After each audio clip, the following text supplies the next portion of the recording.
उर्वशी ने क्यों दिया अर्जुन को नपुंसक होने का शाप। यह प्रसंग पांडवों के वनवास के समय का है। अपने वनवास के समय एक बार पांडव वेद व्यास जी के आश्रम में पहुंचे और उन्हें अपना दुख बताया। युधिष्ठिर ने वेद व्यास जी से प्रार्थना की कि वो उन्हें अपना राज्य पुनः प्राप्त करने का कोई उपाय बताएं। तब वेद व्यास जी ने कहा कि पुनः अपना राज्य प्राप्त करने के लिए तुम्हें दिव्य अस्त्रों की आवश्यकता होगी, क्योंकि कौरवों के पास भीष्म, द्रोणाचार्य, कृपाचार्य, कर्ण जैसे महारथी हैं। अतः बिना दिव्य अस्त्र प्राप्त किए तुम उनका कुछ नहीं बिगाड़ सकते।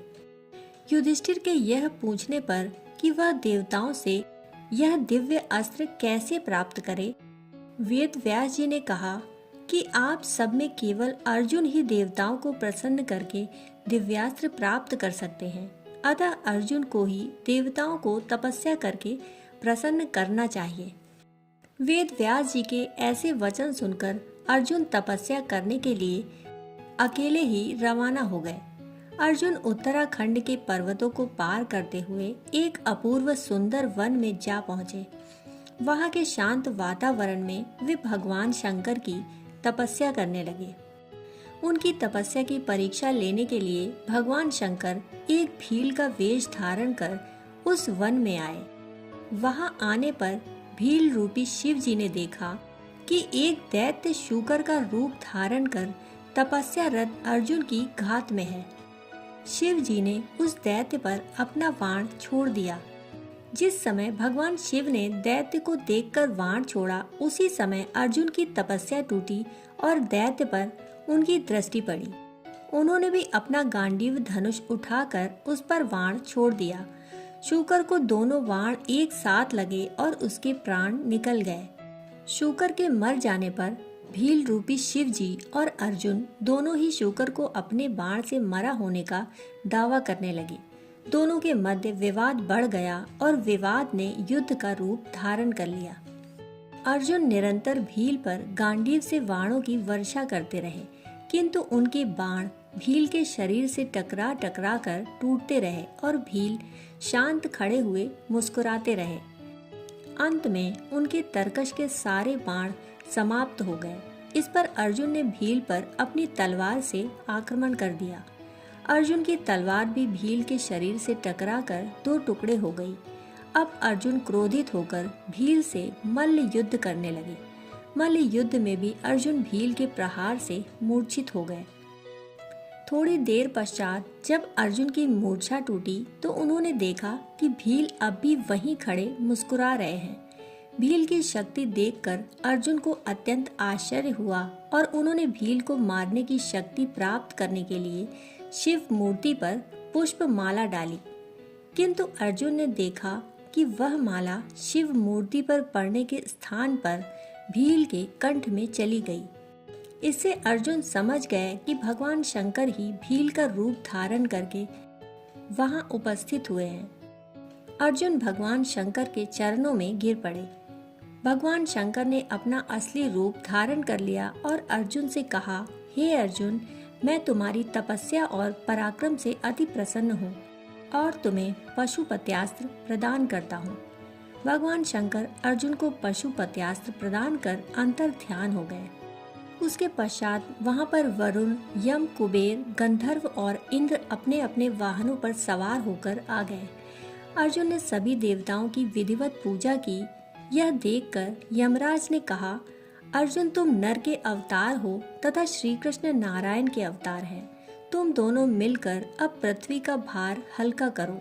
इस प्रकार सभी देवताओं ने अर्जुन को आशीर्वाद और विभिन्न प्रकार के दिव्य एवं अलौकिक अस्त्र शस्त्र प्रदान किए और अपने अपने लोकों को चले गए। अर्जुन के पास से अपने लोक को वापस जाते समय देवराज इंद्र ने कहा, हे अर्जुन, अभी तुम्हें देवताओं के अनेक कार्य संपन्न करने हैं, अतः तुमको लेने के लिए मेरा सारथी आएगा। इसलिए अर्जुन उसी वन में रहकर प्रतीक्षा करने लगे। कुछ काल पश्चात उन्हें लेने के लिए इंद्र के सारथी मातली वहां पहुंचे और अर्जुन को विमान में बिठाकर देवराज की नगरी अमरावती ले गए। इंद्र के पास पहुंचकर अर्जुन ने उन्हें प्रणाम किया। देवराज इंद्र ने अर्जुन को आशीर्वाद देकर अपने निकट आसन प्रदान किया। अमरावती में रहकर अर्जुन ने देवताओं से प्राप्त हुए दिव्य और अलौकिक अस्त्र शस्त्रों की प्रयोग विधि सीखी और उन अस्त्र शस्त्रों को चलाने का अभ्यास करके उन पर महारत प्राप्त कर लिया। फिर एक दिन इंद्र अर्जुन से बोले, वत्स, तुम चित्रसेन नामक गंधर्व से संगीत और नृत्य की कला सीख लो। अर्जुन इंद्र का आदेश पाकर चित्रसेन से नृत्य कला सीखने लगे। एक दिन जब चित्रसेन अर्जुन को संगीत और नृत्य की शिक्षा दे रहे थे, वहां पर इंद्र की अप्सरा उर्वशी आईं और अर्जुन पर मोहित हो गईं। अवसर पाकर उर्वशी ने अर्जुन से कहा, हे अर्जुन, मेरा मन आपके प्रेम में व्याकुल है। कृपया आप मेरे साथ विहार करके मेरे व्याकुल मन को शांत करें। उर्वशी के वचन सुनकर अर्जुन बोले, हे देवी, हमारे पूर्वज ने आपसे विवाह करके हमारे वंश का गौरव बढ़ाया था। अतः पुरुवंश की जननी होने के नाते आप हमारी माता के तुल्य हैं। देवी, मैं आपको प्रणाम करता हूँ। अर्जुन की बातों से उर्वशी के मन में बड़ा क्षोभ उत्पन्न हुआ और उसने अर्जुन से कहा, तुमने नपुंसकों जैसे वचन कहे हैं, अतः मैं तुम्हें शाप देती हूँ कि तुम 1 वर्ष तक पुंसत्वहीन रहोगे। इतना कहकर उर्वशी वहां से चली गईं। जब इंद्र को इस घटना के विषय में ज्ञात हुआ तो वे अर्जुन से बोले, वत्स, तुमने जो व्यवहार किया है वह तुम्हारे योग्य ही था। उर्वशी का यह शाप भी भगवान की इच्छा थी। यह शाप तुम्हारे अज्ञातवास के समय काम आएगा। अपने 1 वर्ष के अज्ञातवास के समय ही तुम पुंसत्वहीन रहोगे और अज्ञातवास पूर्ण होने पर तुम्हें पुनः पुंसत्व की प्राप्ति हो जाएगी। इस शाप के कारण ही अर्जुन 1 वर्ष के अज्ञातवास के दौरान वृहणलला बने थे। इस वृहणलला के रूप में अर्जुन ने उत्तरा को 1 वर्ष नृत्य सिखाया था। उत्तरा विराट नगर के राजा विराट की पुत्री थी। अज्ञातवास के बाद उत्तरा का विवाह अर्जुन के पुत्र अभिमन्यु से हुआ था। कहानी सुनने के लिए आपका बहुत बहुत आभार। फिर मिलते हैं ऐसी ही कहानियों के साथ। तब तक के लिए धन्यवाद।